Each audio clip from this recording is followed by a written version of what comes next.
Students. तो आज का जो हमारा टॉपिक है रूलिंग द कंट्री साइड, जो हम पढ़ रहे हैं सेकंड चैप्टर। तो उसमें जो हमारा जो टॉपिक है why the demand for Indigo. तो कल आप वीडियो में आपने लेक्चर में आपने पढ़ा होगा। तो उसमें जो हमने पढ़ा crops for Europe, crops for Europe. तो पहला जो पार्ट इस चैप्टर का जो था वो था रेवेन्यू साइड का, रेवेन्यू। और दूसरा जो आप जो है वो है क्रॉप्स फॉर यूरोप, जिसके लिए वो अंग्रेज आप क्रॉप्स के ऊपर वो ध्यान जा रहे हैं। तो इसका जो आज जो टॉपिक है वो है why the demand for Indian Indigo. तो इंडिगो के बारे में भी कल मैंने आपको बताया है। ये एक प्लांट है जिससे हम डाई हासिल करते हैं, और उस डाई यानी कौन सा डाई, ब्लू डाई हासिल होता है। तो जिसको जो आपने मैंने कल आपको बताया। तो चूंकि इंडिया जो है इट इज ए सब ट्रॉपिकल कंट्री, यानी हिंदुस्तान की इंडियन इंडिगो की डिमांड क्यों है ये हमें आज पढ़ना है। तो चूंकि इंडिया जो है ये ट्रॉपिकल कंट्री है, ट्रॉपिकल कंट्री कहते हैं जो यानी ये इक्वेटर है और जो ये है इनके बीच में ये जो है इसको कहते हैं ट्रॉपिकल कंट्री। तो it is the best for Indigo, for the Indigo plant, यानी इंडिगो प्लांट ग्रो करने के लिए ये जो है ट्रॉपिक जो है यह क्या बेस्ट है। By 13th century Indian indigo was used by Italy, France, Britain to dye colour. 13th century से पहले इंडियन इंडिगो जो है वो यूज किया जाता था। इटली करते थे यूज, फ्रांस, ब्रिटेन यूज करते थे टू डाई द क्लोथ को डाई करने के लिए। जैसे कि मैं आपको बता रहा हूँ कि ये जो इंडिगो है ये डाई करने के लिए ब्लू डाई जो होता था उस टाइम में, जैसे कि आज हम देखते हैं जीन्स का ज़्यादा डिमांड है या किसी और कलर की ज़्यादा डिमांड होती है। तो उस टाइम में जो डिमांड होती थी वो ब्लू डाई की डिमांड होती थी। और ये ब्लू डाई कहाँ से मिलता था? ये हमें इंडिगो प्लांट से मिलता था। लेकिन इंडिगो प्लांट कहाँ होता था? ये ट्रॉपिकल एरियाज में होता था। क्योंकि इंडिया जो है ये ट्रॉपिकल कंट्री है, so it was the best produce in India. In this plant was grows primarily best grows in the tropics. तो 13th century से पहले इसको इस्तेमाल करते थे Italy, France, Britain to dye the cloth. Only small amount of indigo reached Europe and its price was very high। क्योंकि Europe में इसका जो जाता था इंडिगो का वो थोड़ा सा जाता था। जब थोड़ा सा जाता था तो डिमांड इसकी ज़्यादा बढ़ जाती थी, क्योंकि इसका ज़्यादा से ज़्यादा वहाँ पर मार्केट ज़्यादा था। Therefore, Europeans therefore had to depend on wood plant to make violet and blue dye। It was easily available in the Europe। अब थोड़ा जाता था उस टाइम में 13th century में, यानी थोड़ा जाता था। तो उस टाइम में क्या होता था? तो वहाँ पर यूरोप जो था वहाँ पर एक प्लांट जो है उसको हम कहते हैं वुड प्लांट। तो इससे क्या होता था? इससे हम वायलेट और ब्लू डाई बनाते हैं। तो वो यही इस्तेमाल करते थे। इनको इसी के ऊपर डिपेंड करना पड़ता था। क्यों डिपेंड करना पड़ता था? बिकॉज इसकी ये कम इंडिगो जो है ये कम वहाँ पर पहुँचता था। इसकी प्राइस जो थी, इसकी डिमांड ज़्यादा थी और इसका प्राइस जो था वो ज़्यादा था। इसलिए वो क्या करते थे, इसको इन्हीं के ऊपर इन्हिसार करना पड़ता था। और इससे क्या होता था, ये होल प्लांट क्या था, इसे हम वायलेट और ब्लू डाई बनाते थे। और and it was easily available in Europe, और ये आसानी के साथ यूरोप में क्या था, अवेलेबल था। The produce of would wanted by the competition from Indigo.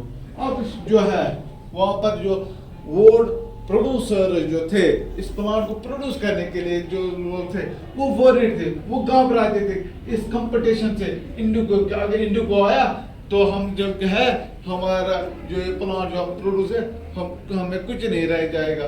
तो and wants ban from the government. और कहते थे इसको जो है ये जो आप इंपोर्ट करते हो इसको आप बैन लगाओ। गवर्नमेंट से कहा कि इसको आप बैन लगाओ। जैसे कि हम कहेंगे हमारे पास कोई चीज़ होगी, तो अगर उसका कोई कंपटीशन नहीं है तो नतीजे तौर हमारा मार्केट अच्छा बन जाएगा। अगर कोई बाहर से चीज़ आई तो हम नतीजे तौर हमारा कंपटीशन जो है वो बढ़ जाएगा, हमें जो प्राइस या हमें जो मुनाफा है वो कम हो जाएगा। इसलिए हम क्या कहते हैं गवर्नमेंट से, जो आप बाहर से लाते हो उसको आप क्या करोगे, इसको आप बैन लगाओ। तो इसी तरह वोट प्रोड्यूसर जो है, इन्होंने गवर्नमेंट से कहा इसको आप इंडिगो इंपोर्ट करने के लिए आप इसको बैन लगाओ। लेकिन क्या हुआ, बट द क्लोथ डायर्स, ये जो क्लोथ को डाई करने वाले होते थे, दे प्रेफर्ड इंडिगो, वो क्या करते थे, प्रेफर इंडिगो करते थे। क्यों? बिकॉज वो जो प्लांट था, वो जो कलर जो था, it gets pale and dull, ये पेल और डल हो जाता था। यानी अगर आप कोई भी कलर लाते हो, कहते हो कि ये कलर नहीं अच्छा है या ये कमीज अच्छी नहीं है, अगर मैं इसको दूँ तो इसका जो कलर हो वो फेड हो जाएगा, नहीं तो मैं दूसरी चीज़ ले जाऊँ, दूसरा कलर की चीज़ ले जाऊँ, ये कलर पेल होता है और डल होता है। लेकिन इसी तरह क्लोथ डायर जो थे वो प्रेफर करते थे इंडिगो। क्यों? इसका कलर जो था वो न पेल होता था और न वो डल हो जाता था। European cloth producer perceived requested their government to release ban on Indian indigo import. अब जो है क्लोथ प्रोड्यूसर जो थे वो क्या करते थे, उन्होंने रिक्वेस्ट की गवर्नमेंट से कि ये जो है इसके ऊपर जो इंडिगो के ऊपर आपने बैन लगाई है, इस बैन को आप रिलैक्स कीजिए, इसको आप कम कीजिए। By 18th century demand for Indian indigo grew further. अब क्या हुआ, जब इन्होंने बैन इसको कम की, उसमें रिलैक्स किया, इंडिगो, हिंदुस्तान के इंडिगो की जो डिमांड जो थी वो थोड़ी बढ़ गई, बढ़ा तुम्हारी industrialisation. Britain had start and consumer all indigo dye. अब जो यहाँ से डाई जाता था, इंडिगो जाता था, जैसे कि अमेरिका से आता था, वेस्ट इंडीज से आता था, वो सब इंडस्ट्रीज जो ब्रिटेन में थे सबका जो क्या वो कंज्यूम करते थे indigo dye. West Indies and America stop supply to Britain. West Indies और अमेरिका क्योंकि पहले इनकी कॉलोनी थी, इन्होंने फिर बाद में इसको स्टॉप किया, क्या सप्लाई करना है, इंडिगो, किसको, ब्रिटेन को। तो फिर क्या हुआ, between 1783 to 1789 production of Indigo fail by half. 1783 और 1789 से इसका प्रोडक्शन जो है इंडिगो जो है वो गिर गया। अब क्या हुआ, अब इनको ज्यादा जरूरत थी इंडिगो की, क्योंकि अमेरिका या वेस्ट इंडीज ने स्टॉप किया इस इंडिगो को और इसकी डिमांड ज्यादा थी।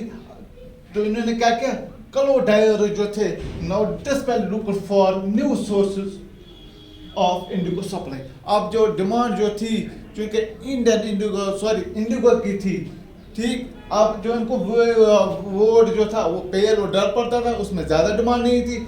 अब इन्होंने क्या किया, ये चाहते थे कि अब कोई और सोर्स हमें चाहिए, इंडिगो का सप्लाई, किसी और जगह से हमें सप्लाई चाहिए था, क्योंकि अब इनको पता था तो ये यही चलेगा।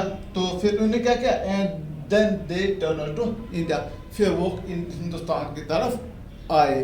क्योंकि ये टॉपिक जो है आज हमने पढ़ा। Thank you.